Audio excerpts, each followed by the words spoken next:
اعوذ باللہ ومن کان مریضا او علی سفر فعدۃ من ایام اخر یرید اللہ بکم الیسر ولا یرید بکم العسر صدق اللہ مولانا العظیم۔ اللہ عز و جل قرآن مجید فرقان حمید میں ارشاد فرماتا ہے ومن کان مریضا،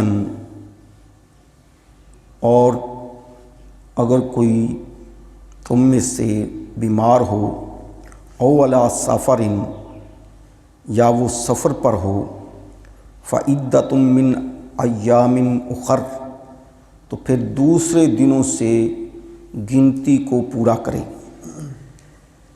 یرید اللہ بکم الیسر، اللہ تعالیٰ تمہارے ساتھ بھلائی کا ارادہ فرماتا ہے۔ ولا یرید بکم العسر، اللہ عز و جل تمہارے ساتھ تنگی کا ارادہ نہیں فرماتا۔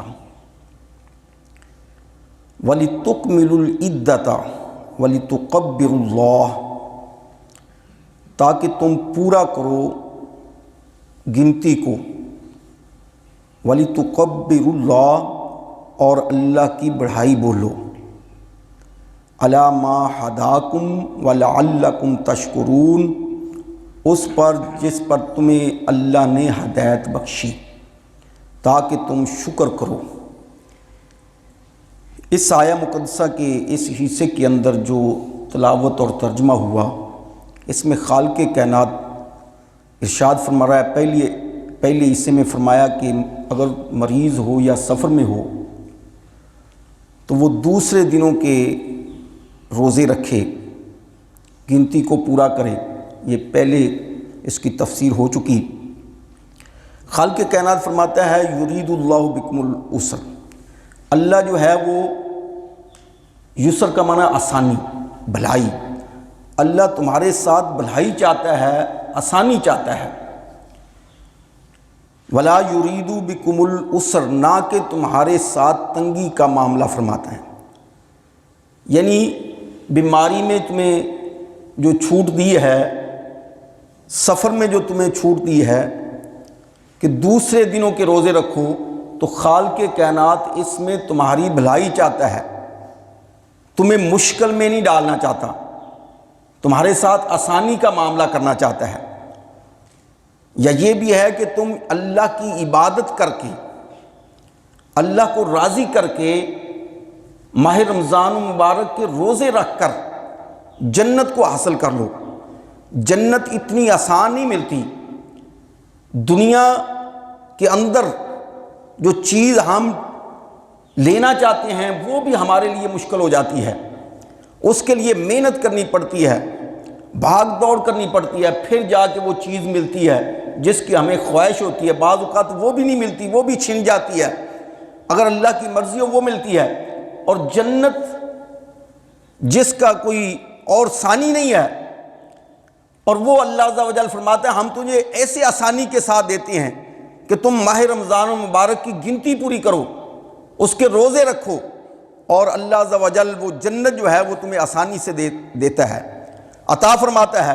اور فرمایا جب تم گنتی کو پورا کر لو، وَلِتُكَبِّرُوا اللَّهَ، تو پھر اللہ کا ذکر کرو، تکبیر کہو۔ یہ مفسرین اکرام نے اس تکبیر کو عید کی تکبیروں کے ساتھ بھی تشبیہ دی ہے کہ یہ عید کی تکبیریں اس سے مراد ہیں۔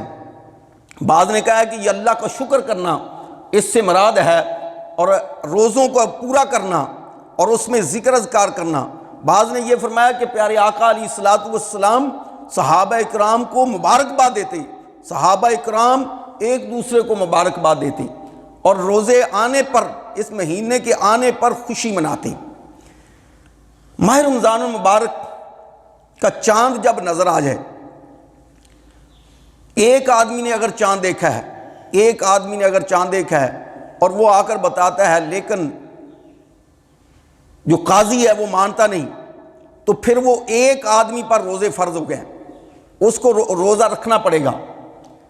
اور بعض اوقات ہوتا ہے کہ ایک گواہی پر ہی رمضان المبارک جو ہے وہ فرض ہو جاتا ہے، لیکن جب عید ہو، یعنی عید کا چاند نظر آ رہا ہے، رمضان المبارک ختم ہونے والا ہو، تو پھر 2 آدمیوں کی گواہی جو ہے وہ لازم ہے، کیونکہ ادھر عبادت شروع ہونے والی ہے اور ادھر جو ہے وہ ماہ رمضان المبارک کی عبادات جو ہیں وہ ختم ہونے والی ہیں، اس لیے وہاں پر 2 آدمیوں کی گواہی جو ہے وہ ضروری ہے۔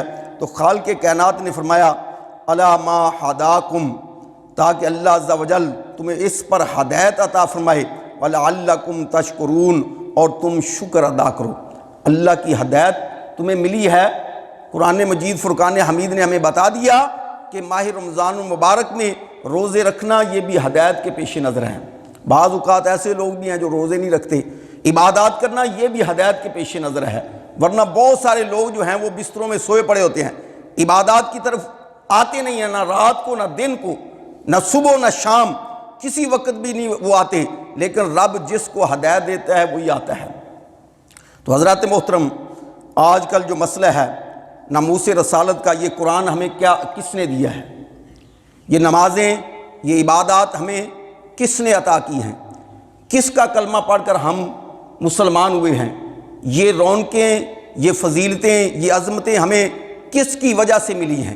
یہ پیارے آقا علیہ الصلوۃ والسلام کے صدقے سے ملی ہیں، ورنہ یہ دنیا بھی نہ ہوتی، یہ لوح و قلم بھی نہ ہوتے، یہ زمین و آسمان بھی نہ ہوتا، نہ فرشتے ہوتے، کچھ بھی نہ ہوتا، یہ حضور علیہ الصلوۃ والسلام کے صدقے سے ہمیں یہ ملے ہے۔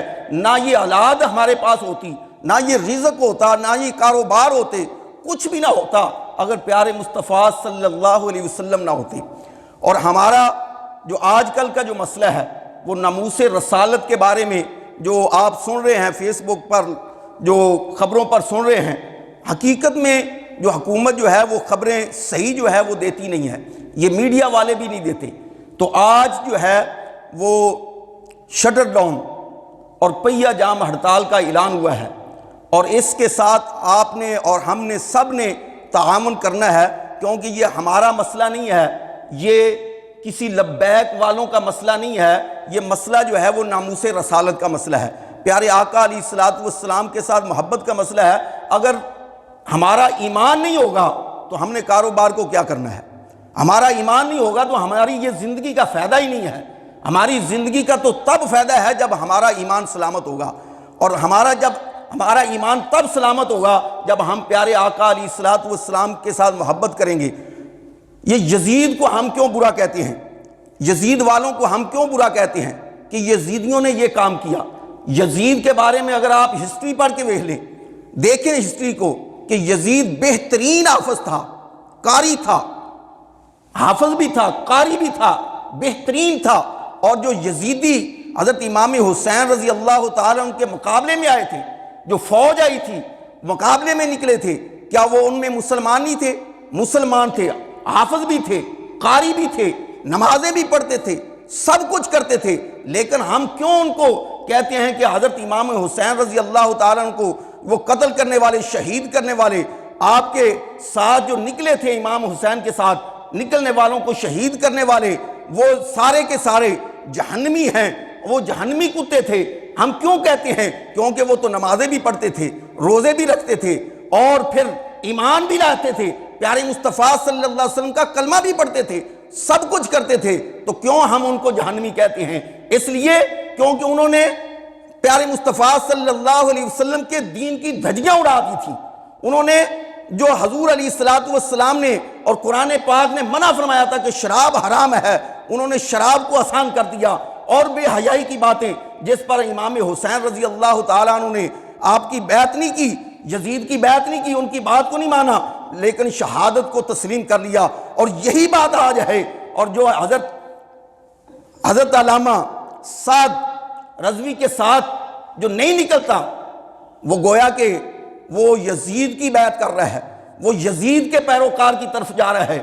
وہ کیونکہ اس وقت بھی ایمان خالص کی بات ہو رہی تھی، حضرت امام حسین رضی اللہ تعالیٰ ایمان خالص کی بات کر رہے تھے کہ یہ ہے میرے نانے کا دین، یہ ہے ایمان خالص۔ اور آج بھی یہی ہو رہا ہے کہ ناموس رسالت کے اوپر جو حملہ کرنے والا ہے، ہم اس کے خلاف ہیں، نہ کہ ہم کسی اور کے خلاف ہیں، ایمان والوں کے خلاف نہیں ہے، مسلمانوں کے خلاف نہیں ہے، صرف اور صرف ناموس رسالت پر حملہ کرنے والوں کے ہم خلاف ہیں، جو پیارے آقا علیہ الصلوۃ والسلام کے بارے میں نازیبا الفاظ کہنے والے، آپ کے خاکے بنانے والے، ان کے خلاف ہم کھڑے ہیں، نہ کہ ہم مسلمانوں کے خلاف کھڑے ہیں۔ تو لہذا ایمان کا تقاضا یہ ہے کہ آج ہم اپنے کاروبار کو ٹھپ کر کے پیارے آقا علیہ الصلوۃ والسلام پر درود و سلام پڑھیں اور حضور علیہ الصلوۃ والسلام کے آگے گڑ گڑائیں، جھکیں اور اللہ عز و جل سے توبہ کریں، مولا ہم نے یہ جو غلطیاں کی ہیں ہم اس سے معافی چاہتے ہیں، ہم پیارے آقا علیہ الصلوۃ والسلام کا کلمہ پڑھنے والے ہیں، ہماری جان بھی فدا ہو پیارے آقا علیہ الصلوۃ والسلام پر، اور آج ہم نے پورا تعاون کرنا ہے۔ دعا ہے اللہ رب العزت ہم سب کو پیارے آقا علیہ الصلوۃ والسلام کی تعلیمات پر اور صحابہ اکرام کے نقش قدم پر چلنے کی توفیق عطا فرمائے۔